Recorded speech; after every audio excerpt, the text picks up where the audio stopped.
Bonjour et bienvenue sur cette vidéo de présentation où nous allons apprendre à programmer.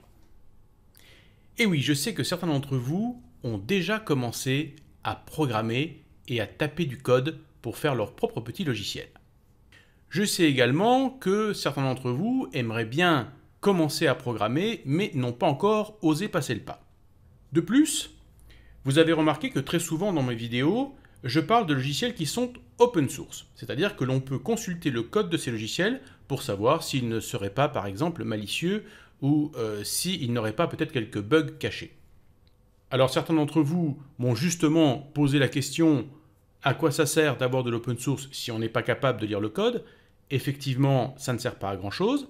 Donc ce que je vous propose, c'est de commencer une petite série qui va vous apprendre à lire du code, à comprendre comment le code est structuré, car même si vous n'arrivez pas à comprendre l'intégralité du code que vous allez lire dans le code source, vous pourrez certainement deviner de quoi il est question. Alors que si vous n'avez jamais abordé la programmation sous aucune forme, eh bien vous n'y comprendrez absolument rien.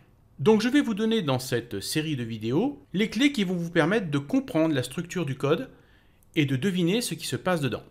Mais vous serez également capable de faire vos propres petits logiciels.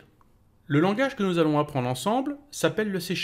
Le langage C est un langage qui est très couramment utilisé à l'heure actuelle dans beaucoup de logiciels. Et il y a également d'autres langages, comme le langage Java, qui est très proche du langage C. Pour ceux qui préféreraient utiliser d'autres langages, comme par exemple Visual Basic, je vous montrerai comment convertir du C en Visual Basic et inversement. Aujourd'hui, nous n'allons pas encore taper de code, mais promis, ce sera le cas dans la prochaine vidéo.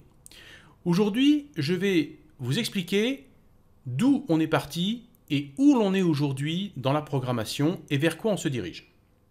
En fait, vous programmez tous les jours sans le savoir. Et je ne vous parle pas de votre cafetière ou de votre téléphone mobile. Non, je vous parle de quelque chose de beaucoup plus simple. Une lumière dans une pièce. Lorsque vous rentrez dans une pièce, la lumière est éteinte. On peut dire que l'état de cette lumière est donc à 0. Lorsque vous appuyez sur le bouton pour allumer cette lumière, eh bien on peut dire que l'état passe de 0 à 1. Eh bien ça s'appelle un langage binaire. Et c'est le langage qui est universel à toutes les machines qui existent sur la planète. Et ça, vous le faites tous les jours. Alors bien sûr, vous faites office de processeur en appuyant sur le bouton d'allumage et d'extinction de la lumière, mais vous faites un programme binaire qui fait des 0 et des 1. Complexifions un peu la chose. Imaginons que j'aligne, par exemple, des ampoules, qui sont toutes reliées par des fils électriques, et que je veuille qu'elles affichent donc un caractère. Là, entre autres, j'ai fait une lettre A. Si, je vous assure, c'est une lettre A. Reculez un petit peu de l'écran, vous verrez, c'est une lettre A. Certes, pas très jolie, mais c'est une lettre A. Donc si on mettait ça en code binaire, on dirait que la première ligne est 0, 1, 1, 0, puis 1, 0, 0, 1, puis 1, 1, 1, 1, puis 1, 0, 0, 1. Et nous avons ici notre premier programme, en fait, qui permet d'afficher cette lettre A. Et on peut dire que cette lettre A est codée en 16 bits. Donc ça, c'est du langage binaire. Il faut savoir qu'à une époque, les premiers ordinateurs étaient donc programmés en binaire, c'est-à-dire que l'on passait dedans des cartes perforées. Quand il y avait un trou, c'était 1, quand il n'y avait pas de trou, c'était 0. Et on passait des cartes perforées pour les programmer. Maintenant, imaginez si l'on devait développer des logiciels en utilisant le langage binaire, ce serait juste un gros mal de tête que nous aurions, car ce serait juste très très pénible à faire et surtout totalement illisible. Donc, il a fallu créer d'autres langages qui soient plus faciles et plus rapides pour créer des logiciels plus complexes. Donc, si l'on reprend nos ampoules et que l'on reprend nos séquences binaires pour les mettre bout à bout, on peut convertir cette séquence binaire en hexadécimale. Et à ce moment-là, on obtient 6, 9, F9. Voilà qui est déjà beaucoup plus court que la série de 0 et de 1, et en plus, nous avons même une lettre dedans. Et ça déjà, ça commence à se rapprocher du langage humain. Car en fait, l'objectif est de se rapprocher le plus possible du langage humain. Et avoir une lettre, c'est merveilleux, c'est déjà une partie du langage. Mais bon, créer un logiciel entier avec des lettres et des chiffres, c'est quand même pas non plus le paradis encore. mais à partir du moment où les ordinateurs ont commencé à évoluer et qu'on a commencé à avoir des écrans, des claviers, on a commencé à voir fleurir d'autres langages, comme par exemple l'assembleur, dans lequel on peut voir qu'il y a des mots complets ou des abréviations de mots. Ici, on a move, int pour integer, qui veut dire antinaturel en anglais. On voit également le mot code, le mot global. On commence à voir donc des mots complets, des choses qui sont intelligibles pour l'humain. Donc on continue de poursuivre cet objectif de faire un langage qui soit le plus compréhensible pour l'humain et qui puisse être transformé en un langage que la machine puisse comprendre. Donc une interface entre l'homme et la machine. Le code que vous voyez ici à l'écran, qui est donc en assembleur, permet simplement d'afficher bonjour à l'écran. Comme vous le voyez, ça demandait quand même un petit peu d'effort pour faire ne serait-ce que cela. Alors nous allons imaginer que nous pouvons parler à une machine avec notre langage courant, pour lui expliquer ce que l'on veut qu'elle fasse. Nous allons prendre pour ça un petit robot avec des bras, des jambes et une tête. Comme vous pouvez le voir, je suis très fort en dessin. Et nous allons commencer à écrire notre programme. La première ligne sera « lever le bras droit », la deuxième « lever le bras gauche », la troisième « lever la jambe droite » et la quatrième « lever la jambe gauche ». Donc, nous avons nos 4 instructions qui vont s'exécuter dans l'ordre les unes après les autres. Car il y a une règle élémentaire dans tous les programmes, c'est que lorsqu'ils sont exécutés, ça commence toujours par s'exécuter par la première ligne pour aller jusqu'à la dernière. C'est quelque chose que les développeurs ont tendance à oublier parfois quand ils débuguent un programme, mais du code est toujours lu en commençant par la première ligne pour aller jusqu'à la dernière. Donc si on exécute ce code, notre robot va donc lever son bras droit, puis on passe à la ligne 2, il va lever le bras gauche, puis on passe à la ligne 3, il va lever la jambe droite, et on passe à la ligne 4, il va lever la jambe gauche. Seulement là, vous avez votre premier bug. En effet, votre robot ici a les 2 jambes en l'air et n'a donc plus aucune jambe posée sur le sol. Il y a de fortes chances pour qu'il se casse la figure. Et ça, c'est la première chose qu'un développeur doit faire.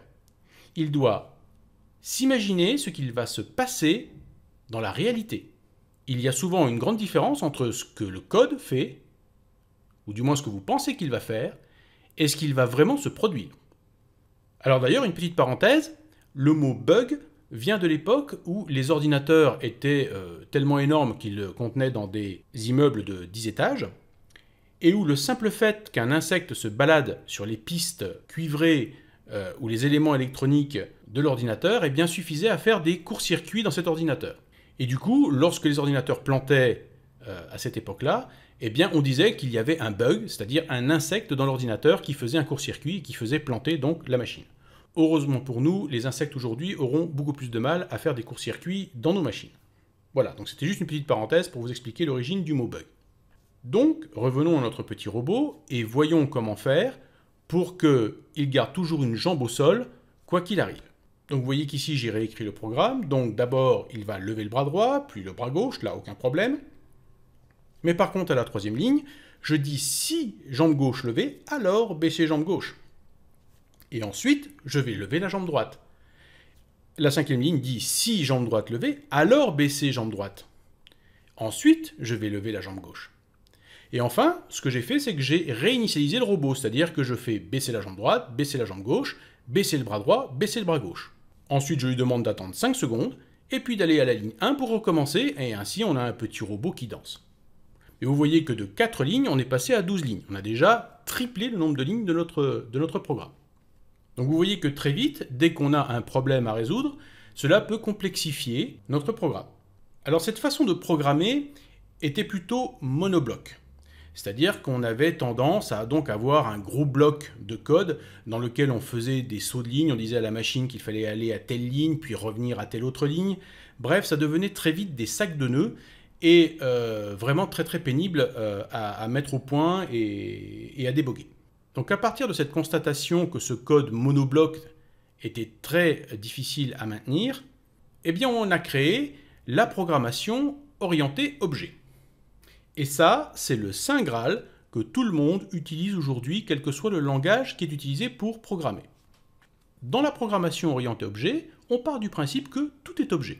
Donc ce que l'on fait, c'est que l'on crée un objet robot. Et vous voyez que ici, j'ai le début de mon objet robot et la fin de mon objet robot. Tout ce qui sera entre ces deux lignes va définir ce qu'est mon robot. Pour définir ce qu'est mon robot, je vais d'abord lui mettre des propriétés. Ces propriétés vont dire justement ce que possède mon robot. Entre autres, ici, on va s'occuper de ses jambes, puisque c'est surtout les jambes qui nous posent problème. Donc on va créer deux propriétés, la propriété jambe droite et la propriété jambe gauche. Ensuite, à l'intérieur toujours de notre objet robot, on va créer une méthode. Et vous voyez que cette méthode a un début de méthode et une fin de méthode, et tout ce qui sera entre ces deux lignes sera exécuté lorsque l'on fera appel à la méthode lever jambe. Vous voyez également que la méthode lever jambe a un paramètre qui est entre parenthèses, c'est-à-dire la jambe. C'est-à-dire que cette méthode lever jambe peut très bien être utilisée pour lever la jambe droite comme pour lever la jambe gauche. C'est quand on fera appel à cette méthode que l'on indiquera en paramètre quelle jambe on veut lever. Et enfin, on aura une deuxième méthode qui sera la méthode baisser jambe, qui elle aussi a un début et une fin, qui permettra donc de baisser la jambe choisie. Donc maintenant, nous allons mettre un petit peu de code dans notre méthode lever jambe. Vous voyez que j'ai 3 lignes, et ces lignes, comme dans tout programme, vont s'exécuter en commençant par la première ligne pour aller vers la dernière. Donc je commence par dire, si la jambe est égale à la jambe gauche, alors baissez la jambe droite. Si par contre la jambe est égale à la jambe droite, alors baissez la jambe gauche. De façon à s'assurer qu'il y ait toujours au moins une jambe qui est en contact avec le sol. Et enfin, je dis à la machine, c'est bon, tu peux faire l'action de lever la jambe qui est demandée, celle qui a été passée en paramètre dans ma méthode lever jambe. Et enfin, je n'ai plus qu'à mettre une ligne dans ma méthode baisser jambe qui fait juste l'action de baisser la jambe. Ici, je n'ai pas besoin de m'assurer de l'état d'une des deux jambes, puisque de toute façon, ce qui m'intéresse surtout, c'est de savoir qu'elle est baissée. Donc vous voyez qu'ici, on a créé simplement un objet robot qui donc s'occupe de la jambe droite et de la jambe gauche du robot, avec du code qui est déjà écrit pour s'assurer que tout se passe bien. Ce qui est pratique maintenant, c'est que cet objet robot, je peux l'utiliser pour moi-même, mais je peux aussi le partager avec d'autres personnes qui développent peut-être des applications pour des robots. Et ça, c'est quelque chose qui est formidable avec la programmation orientée objet, c'est que les objets peuvent être partagés entre plusieurs applications et que vous pouvez également les partager avec d'autres personnes. On fait même ce que l'on appelle des bibliothèques d'objets ou des bibliothèques de classes, dans lesquelles se trouvent de multiples objets qui sont déjà tout écrits pour vous et que vous pouvez utiliser directement sans avoir à vous taper tout le code. Donc ça fait gagner énormément de temps. Donc aujourd'hui, il y a énormément de grosses boîtes à outils dans lesquelles il y a des multitudes d'objets que vous n'avez pas besoin de développer parce que quelqu'un l'a fait pour vous. Donc maintenant, si on reprend la programmation de notre robot, eh bien ici, pour lever sa jambe droite ou sa jambe gauche, je n'ai plus qu'à faire, sur la première ligne, créer un nouvel objet robot que je vais appeler mon robot. Et ensuite, je vais appeler, sur la deuxième ligne, la méthode lever jambe pour lever la jambe droite. Puis à la troisième ligne, je vais appeler la méthode lever jambe avec la jambe gauche pour lever l'autre jambe. Et vous voyez qu'en 3 lignes, j'ai fait cette action sans avoir à me soucier de ce qui risque de se passer au niveau de la stabilité de mon robot, puisque c'est déjà écrit dans mon objet robot. Voilà, donc aujourd'hui, tout le monde utilise la programmation orientée objet. Ne vous inquiétez pas si vous n'avez pas encore tout bien compris et que ça vous paraît compliqué. Ce n'est pas si compliqué que ça en fait, je vous promets que c'est en fait assez simple. Car il y a beaucoup de préjugés quant à la programmation. Beaucoup de gens pensent par exemple que pour programmer, il faut être très fort en anglais ou très fort en mathématiques, ce qui est totalement faux. Sauf si bien sûr vous avez besoin de créer un logiciel linguistique ou un logiciel de mathématiques. Il est clair que là, vous aurez peut-être besoin de certaines notions pour pouvoir faire ce logiciel.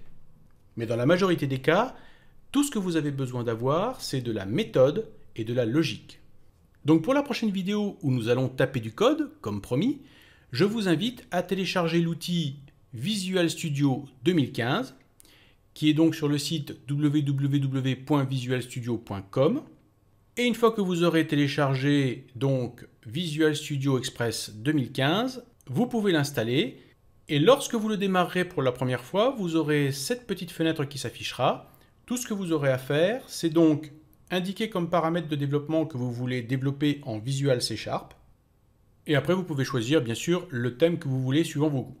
Voilà, j'espère que vous avez aimé cette vidéo et je vous dis à très bientôt pour d'autres vidéos.